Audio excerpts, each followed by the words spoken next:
बिस्मिल्लाहिर्रहमानिर्रहीम। अस्सलाम वालेकुम व्यूअर्स, उम्मीद करती हूँ आप सब लोग खैरियत से होंगे। तो आज मैंने बनाई है बहुत ही ज़बरदस्त आसान झटपट सूजी और बेसन की बर्फ़ी। तो व्यूअर्स, ये बर्फ़ी किसी हलवाई की दुकान से कम नहीं है। अगर आपके घर में कोई तकरीब है तो आप इस महंगाई के दौर में नहायत आसानी के साथ और कम बजट में ये बर्फ़ी घर के अंदर रेडी कर सकते हैं मेरी इस रेसिपी के साथ, बशर्त ये कि शुरू से लेकर आखिर तक आप मेरी इस रेसिपी को फॉलो करें। तो व्यूअर्स, मैंने ये 2 कप या 2 कटोरियाँ बेसन की ली हैं। सेम आपको यही नाप रखना है, जितनी भी आप बर्फ़ी बनाना चाहते हैं आप उस लिहाज से ये नाप ले सकते हैं। तो 1 कप मैंने सूजी ली, 1 कप मैंने घी लिया, सेम वही कप्स हैं, सेम वही कटोरियाँ हैं, और कंडेंस मिल्क का 1 डब्बा। तो व्यूअर्स, ये मैंने तसला ले लिया है। तसले के अंदर मैं ये दोनों कटोरियाँ बेसन की और सूजी की निकाल दूँगी, और यहाँ हम इसको घी लगाएंगे। तो घी हम किस तरह से लगाएंगे आप ये देखिएगा। तो ये देखिए, मैंने 1 कटोरी सूजी की भी डाल दी है। तो अब मैं इसके अंदर डालूँगी घी, और घी डालने से पहले मैं इसको अच्छे से मिक्स कर लूँगी। तो मैंने 3 टेबलस्पून घी के डाल दिए हैं व्यूअर्स। तो मैंने इस वजह से घी डाला है ताकि बहुत ही अच्छा सा दाना बर्फ़ी के अंदर नज़र आए, ताकि आपको जब आप खाएं तो, और या सब लोग खाएं तो बिल्कुल ऐसा लगे कि जैसे आपने बाहर हलवाई से ये बेसन की बर्फ़ी बनवाई है। तो व्यूअर्स, आपको इस तरह से हाथों से मसल के घी को लगाना है ताकि अच्छे से दाना उठाए बेसन और सूजी के इस आमेज़े का। देखें, बिल्कुल इस तरह से आपने हथेली के ऊपर सूजी और बेसन को रखकर मसलना है। तो अब मैंने एक पैन को दरमियानी से भी थोड़ी सी कम आंच पे रख दिया है। अब मैं पूरी कटोरी घी की डाल रही हूँ ताकि घी अच्छे से गर्म हो जाए। अब याद रखिएगा व्यूअर्स कि फ्लेम आपने दरमियानी से थोड़ी सी कम आंच पे रखना है। तो ये मैं चंद इलायचियाँ और लौंगे इसमें डाल रही हूँ। व्यूअर्स, मैंने इलायची और लौंग इसलिए डाल ली है कि इसका बहुत अच्छा सा एक फ्लेवर और खुशबू आ जाती है किसी भी मिठाई और किसी भी हलवे में। तो अब ये देखें, थोड़ी देर बाद जब मैंने देखा कि इलायची और लौंग कड़कड़ा गए हैं, तो अब मैं ये सारा अमेज़ा कढ़ाई के अंदर डाल रही हूँ। और अब आपको लकड़ी के चमचे या किसी भी स्पैचुला की मदद से कढ़ाई में मौजूद इस अमेज़े को घी के अंदर मिक्स करना है। तो व्यूअर्स, आपको लगातार चमचा चलाना है, और आप याद रखें कि फ्लेम एक सा ही होना चाहिए, यानी दरमियानी से थोड़ी सी कम आंच। तो व्यूअर्स, आप ये देख रहे होंगे कि आपको थोड़ा थोड़ा सा ऐसा लगेगा कि अमेज़ा गाढ़ा है, लेकिन जैसे जैसे आप इसको भूनते जाएंगे ये पतला होता जाएगा, यानी इसकी कंसिस्टेंसी पतली होती जाएगी और इसका टेक्सचर पतला होता जाएगा। फिर आपको पता चलेगा कि ये बिल्कुल परफेक्ट भुनाई हो रही है, कि जैसे जैसे सूजी और बेसन का यह अमेज़ा भुनता जाएगा इसका टेक्सचर, इसकी कंसिस्टेंसी पतली होती जाएगी।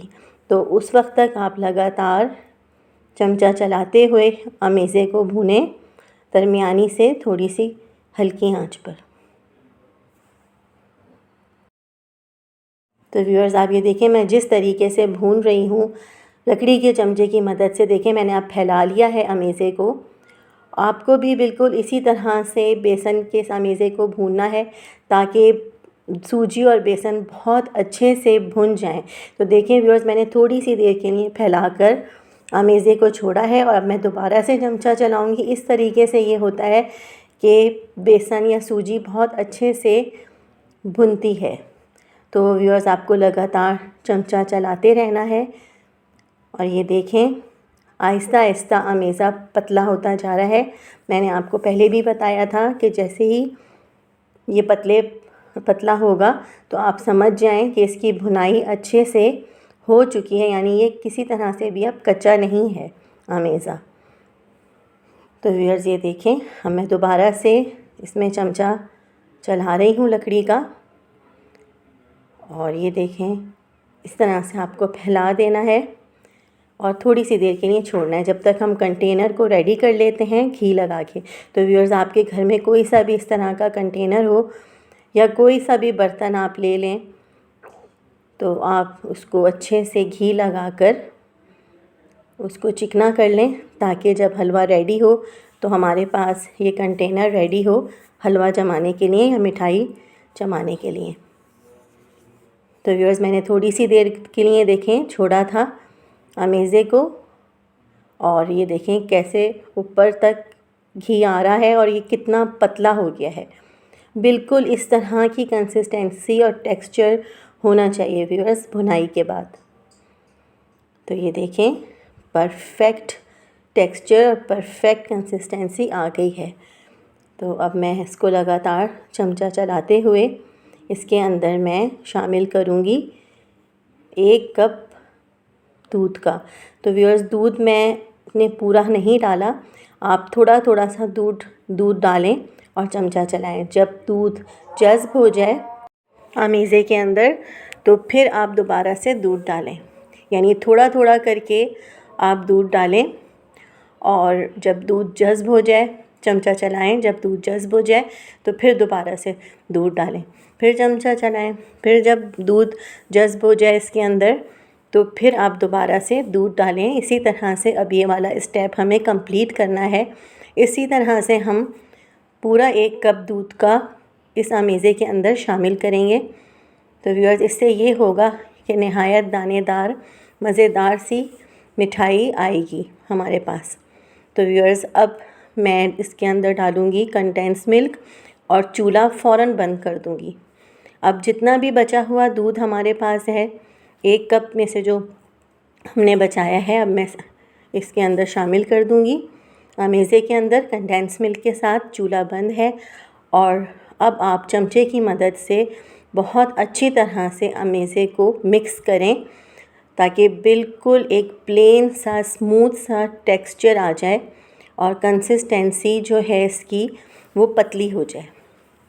तो व्यूअर्स, आपको बिल्कुल इसी तरह से लकड़ी के चमचे की मदद से या किसी स्पैचुला की मदद से बहुत अच्छे से हलवे के अंदर यानी अमेज़े के अंदर आपको कंडेंस मिल्क को मिक्स करना है। अब आप चूल्हा चला लें और अब आप दोबारा से भुनाई स्टार्ट करें, लेकिन फ्लेम को आप फिर रखेंगे दरमियानी से थोड़ी सी हल्की आंच पर। तो व्यूअर्स, जैसे जैसे ये देखें अमेज़ा भुनता जा रहा है वैसे वैसे ये देखें कढ़ाई छोड़ता जा रहा है। तो इसका मतलब ये है कि हमारी ये मिठाई बहुत जल्दी से रेडी होने वाली है।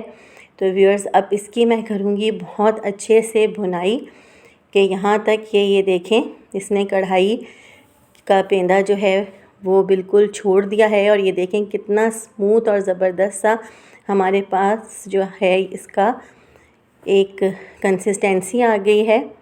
टेक्सचर कितना स्मूथ लग रहा है और ये ऑलमोस्ट रेडी है। और भुनाई में इसकी एक्स्ट्रा इसलिए कर रही हूँ कि इसके अंदर एक अच्छा सा गोल्डन कलर आ जाए, क्योंकि मैं इसके अंदर आर्टिफिशियल कलर नहीं इस्तेमाल करूँगी। इसका खुद ही कलर जो है वो बहुत अच्छा सा हो जाएगा। तो आपने देखा व्यूअर्स कि हमने इसके अंदर ना चाशनी यूज़ की और ना ही हमने इसके अंदर चीनी डाली।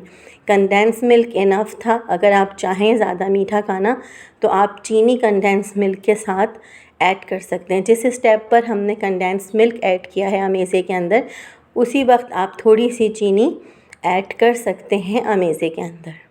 तो व्यूअर्स, परफेक्ट हमारा अमेज़ा रेडी है मिठाई का और ये हमारा कंटेनर भी रेडी है। मैंने एक कटोरी के पिछले हिस्से में ऑयल लगाकर रख दिया है ताकि हम अच्छे से दबा दबा के मिठाई के अमेज़े को कंटेनर के अंदर सेट कर सकें। तो व्यूअर्स, बहुत ज़्यादा गर्म अमेज़ा है, लेकिन आप ये देखें कि बिल्कुल नहीं चिपका हुआ कढ़ाई के अंदर, पूरा का पूरा अमेज़ा निकल आया है कंटेनर के अंदर।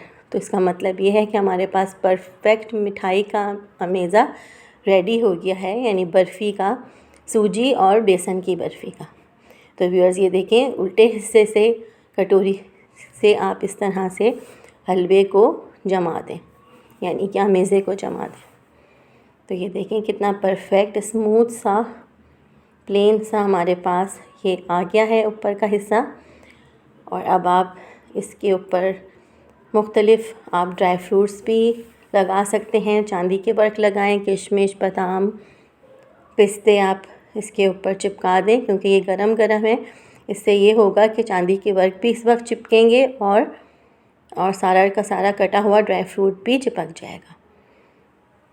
तो व्यूअर्स ये देखिए मैं चांदी के वर्क भी लगा रही हूँ।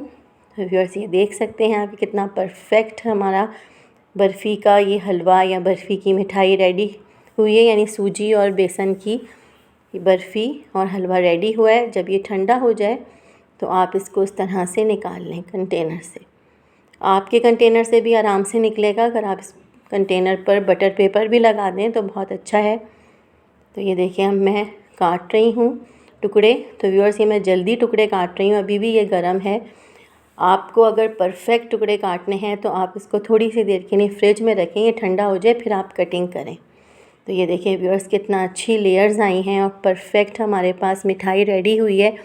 तो आप ज़रूर मेरी इस बर्फ़ी को ट्राई करिएगा, सूजी और बेसन की बर्फ़ी को, और मुझे कमेंट्स में ज़रूर बताइएगा। तो व्यूअर्स अपना बहुत ख्याल रखिएगा और मेरे चैनल को सब्सक्राइब करना बिल्कुल ना भूलें। अपना बहुत ख्याल रखें। अल्लाह हाफ़िज़।